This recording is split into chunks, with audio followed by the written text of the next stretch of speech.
I'm afraid of walking home alone at night, and I'm a black belt in karate with more than 15 years of martial arts experience. One of the reasons for this is that I've been physically assaulted once, ironically on my way home from karate practice. And even though it turned out fine and I could escape unharmed, it wasn't exactly a pleasant experience. Not at all. And sadly, I am not alone with this. In many countries, females are more than twice as likely to experience sexual or physical violence than men, and about half of the adult women in the EU reported that they have experienced sexual harassment at least once in their lives. At the same time, I enjoy meeting friends, going to a concert or the cinema way too much to let this fear dictate my life. I'm not gonna miss out on all of these things just because I'm afraid of walking home alone at night. But that doesn't mean that I cannot take some precautions. So here's my list with the things that helped me feel and be a little bit safer at night. The first one is see and be seen. Whenever you can, walk on bright and lively streets that are well illuminated and full of other people, because having other people present will deter most attackers. Along the same lines, don't walk through deserted places if you can avoid it, so don't walk through parks or school grounds because they're usually less frequented during the night. Similarly,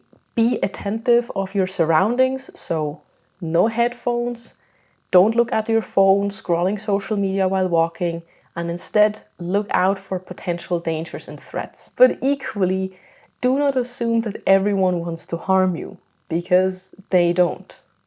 Most people will just mind their own business and have their own places to be, and they don't even think of messing with you. Now, my second point, how you can avoid someone even thinking of messing with you, is confidence. Walk with confidence and like you know exactly where you want to go. And this is especially true if you take a wrong turn. Just continue the road confidently, like this is exactly what you intended, and then correct your mistake at the next opportunity.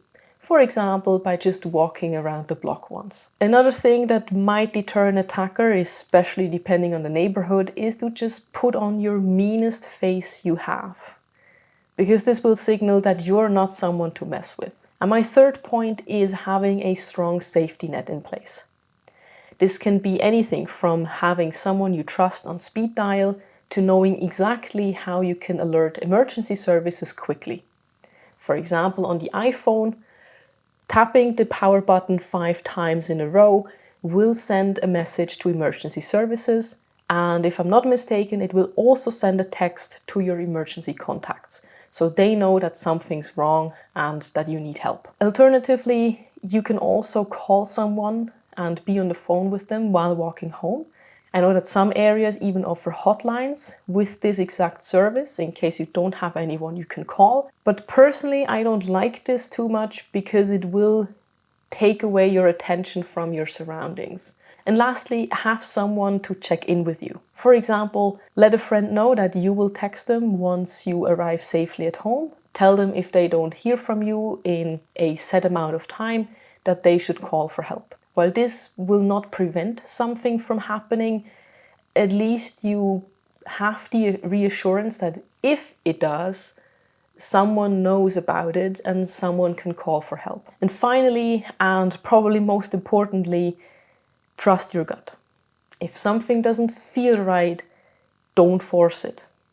Turn around, ask for help, and go to a public space like a restaurant, a train station, enter a bus, whatever it is, just make sure you're safe. Now, from this list, you probably realize that I specifically didn't mention any weapons.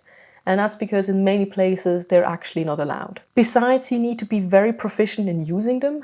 And you also need to have them very ready at hand, because a weapon is of no use if it's sitting in your bag. And honestly, I'm also not sure how much additional safety they really offer, besides the mental comfort of carrying something with you. Because they're anyway only of use if it comes to the worst. And there's other things you can do first. So let's have a look at what you can do in these worst case scenarios. If you're being followed, do not go to your home.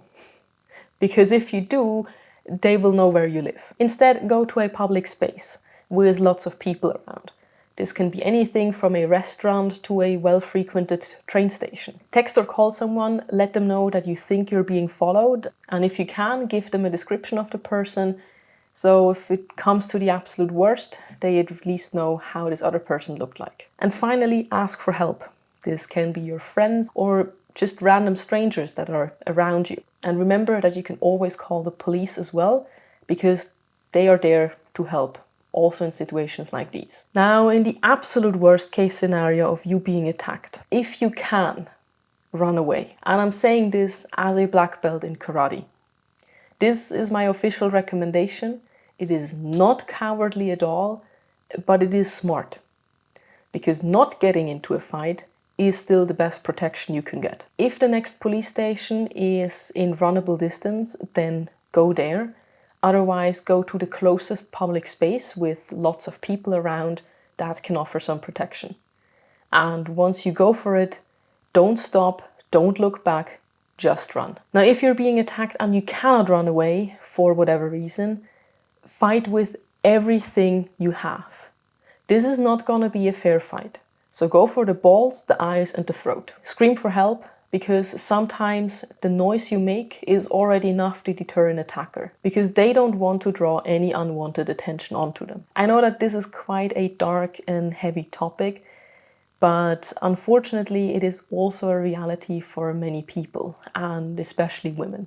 So I do think it is worth talking about. I also hope that you found these tips useful, and I wish that this video becomes obsolete in the foreseeable future. Until then, stay safe and thanks for watching.